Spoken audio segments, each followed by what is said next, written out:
Selective mutism या wilful withdrawal एक ऐसी प्रॉब्लम है जिसमें बच्चे के सारे ऑर्गन्स, सारी चीजें, सारी रिपोर्ट, सब कुछ नॉर्मल होता है, लेकिन उसमें क्या सिम्टम्स ऐसे दिखते हैं क्योंकि आपसे वो रिलेट नहीं कर रहा। यूजुअली डायग्नोसिस हो जाता है उसका वर्चुअल ऑटिज्म, क्लासिकल ऑटिज्म या कुछ भी इस तरह का जिसमें ऑटिज्म वर्ड लगा होता है। पेरेंट्स पैनिक होते हैं और सारी थेरेपीज भी वैसे चल पड़ती हैं, लेकिन ऐसे बच्चे के लिए आप चाहे 1 साल, 2 साल, 3 साल, 10 साल थेरेपीज करते रहे, आपके बच्चे को बहुत ज्यादा फायदा होने वाला नहीं है, क्योंकि कुछ चीजें उसने जानबूझ करके रोकी हैं और उसने रिलेट करना आप लोगों से बंद कर दिया है।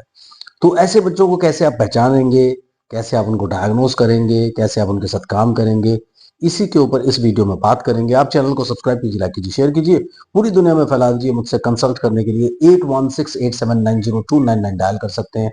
+91 जरूर लगाएं अगर आप इंडिया के बाहर से कंसल्ट करना चाहते हैं। सो अभी इंडियन कंसल्टेशन जो है वो लोगों ने काफी रिक्वेस्ट किया था, व्हाट्सएप पे मैसेजेस आ रहे थे, कई सारी बातें हो रही थी कि सर प्लीज कंसल्टेशन को कम कीजिए, और कंसल्टेशन वापस 1100 रुपीज कर दिया है अभी। तो अगर आप कंसल्ट करना चाहते हो और आपके लिए ये बैरियर था कि 2000 में आप कंसल्ट नहीं कर पा रहे थे, तो आप 1100 में आप कंसल्ट कर सकते हैं अगले नोटिस तक। इंडियन कंसल्टेशन 1100, इंटरनेशनल कंसल्टेशन 3300 आप कंसल्ट कर सकते हैं चाहे तो। सो अभी सिलेक्टिव म्यूटिज्म के बारे में बात करने वाले हैं। आप क्या करिए, अगर आपको वीडियो का टॉपिक पसंद आ गया है फटाफट से लाइक कर दीजिए, क्योंकि कई बार वीडियो लंबा हो जाता है, आप लाइक करना तो भूल ही जाते हैं।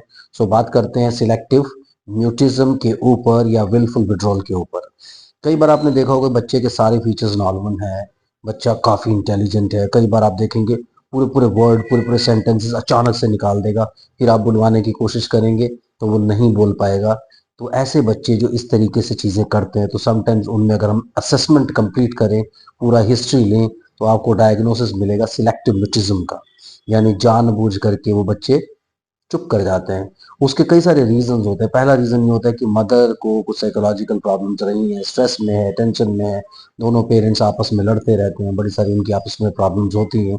तो फिर उनको जब स्क्रीन मिलता है, मतलब ये कॉम्बिनेशन बन जाता है, आप समझ के चलिए कि वर्चुअल ऑटिज्म का भी और साथ में सिलेक्टिव म्यूटिज्म का भी, क्योंकि जब स्क्रीन मिलता है तो उनको क्या लगता है कि एक कंपेनियन मिल गया यार, इन लोगों का ये जो सारा दिन बकवास चलती रहती है, इसको झेलने से बेटर है मैं यहाँ पर बैठ करके स्क्रीन देखूं और अपना वर्ल्ड फॉर्म कर लूं। तो धीरे धीरे क्या करते हैं ऐसे बच्चे, अपना वर्ल्ड फॉर्म कर लेते हैं और जो नेचुरल वर्ल्ड है उससे कटने लगते हैं। तो कटना यानी रिग्रेशन, वो क्यों आता है? रिग्रेशन इसलिए आता है क्योंकि पहले वो कुछ बोल रहे थे, कुछ रिलेट कर रहे थे, चाह के या नहीं चाह के, लेकिन अब उनको लगता है कि जाने दो इस सबको और मैं अपने वर्ल्ड में बिजी रहता हूँ।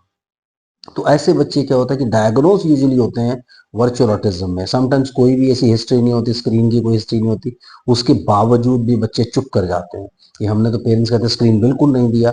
तो उनके कई सारे और वेरिड रीजंस होते हैं कि जब जैसे बच्चा कहीं से कहीं ट्रॉमा उसको हो गया, चाहे वो साइकोलॉजिकल ट्रॉमा हुआ या फिर उसको कोई ऐसी चोट लग गई जिसकी वजह से उसके बाद उसने ऐसा कुछ करना शुरू कर दिया।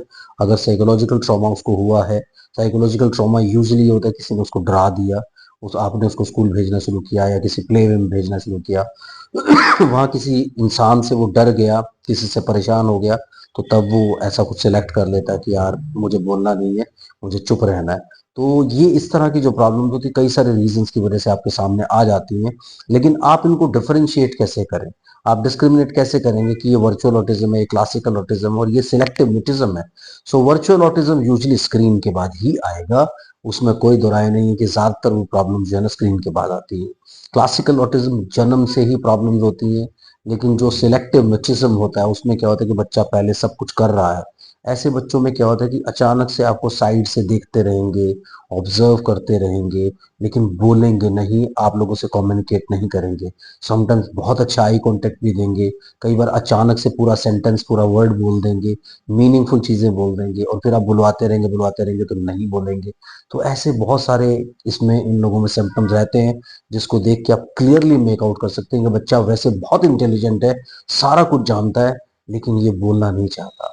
तो इसकी कुछ ना कुछ ऐसी साइकोलॉजिकल कंडीशंस, ज्यादातर साइकोलॉजिकल कुछ ऐसी प्रॉब्लम्स रहती हैं, कुछ स्ट्रेस रहती है, मेंटल हेल्थ से रिलेटेड कई सारी चीजें रहती हैं, चाहे वो पेरेंट्स की मेंटल हेल्थ हो चाहे बच्चों की हो, जिसकी वजह से ये बच्चे चुप कर जाते हैं।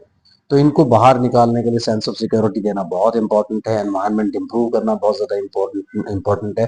यानी पेरेंट्स की काउंसलिंग भी साथ साथ चलनी चाहिए बच्चों की काउंसलिंग के साथ। सो जब पेरेंट्स प्रोग्राम लेते तो अपनी काउंसलिंग को भी साथ साथ वो ज्वाइन करें, जिससे कि पेरेंट्स भी अपने जो उनके डिफरेंसेस हैं, उनकी जो प्रॉब्लम्स हैं उनको दूर कर सके। और ये एक बेस्ट सोल्यूशन होता है, क्योंकि ऐसे पेरेंट्स जो खुद से उनको मेंटल हेल्थ प्रॉब्लम्स हैं या स्ट्रेस में है, बहुत ज़्यादा एंग्जाइटी में है, वो अपने बच्चों को कैसे ठीक करेंगे। तो उनके लिए भी काउंसलिंग बहुत इंपॉर्टेंट होती है कि उनको भी काउंसल किया जाए, उनको भी पॉजिटिविटी मिले। यानी उनको भी अपनी या तो कोग्निटिव बिहेवियर थेरेपी या फिर कुछ और साइकोथेरेपी या कोई काउंसलिंग ज्वाइन कर लेना चाहिए, ताकि वो पॉजिटिवली अपने बच्चे के ट्रीटमेंट को एक्सेप्ट करें, उसे रिलेट करवाने की कोशिश करें, अपने वर्ल्ड में शामिल करने की कोशिश करें, जिससे बच्चे के अंदर जो इनसिक्योरिटीज हैं जिसकी वजह से उसे सिलेक्टिव म्यूटिज्म हो गया है, वो सिलेक्टिव म्यूटिज्म से बाहर निकले। तो उससे निकालने के लिए ये सारे के सारे प्रोसेस बहुत इंपॉर्टेंट है। उसके साथ साथ बच्चे की कई सारी फॉर्मल एक्टिविटीज जरूरी होती हैं, फिर दोनों पेरेंट्स मिल करके अगर उसके साथ काम करते हैं तो उसमें वापस सेंस ऑफ सिक्योरिटी आती है और वो धीरे धीरे आपके वर्ल्ड से रिलेट करने लगता है। ऐसे बच्चों में आप 10 साल भी अगर नॉर्मल थेरेपी कराते रहें, क्योंकि डायग्नोज यूजुअली वर्चुअल ऑटिज्म या क्लासिकल ऑटिज्म हो जाता है, और ऐसे बच्चों में अगर आप 10 साल भी थेरेपी कराते हैं तो आपको रिजल्ट मिलने वाले नहीं है। इसलिए पॉजिटिवली डायग्नोस करके आगे बढ़े, ताकि ये प्रॉब्लम्स आप काउंटर करके उनका वैसा ही सॉल्यूशन निकालें जैसा उस प्रॉब्लम में चाहिए। Thank you very much. Bye bye.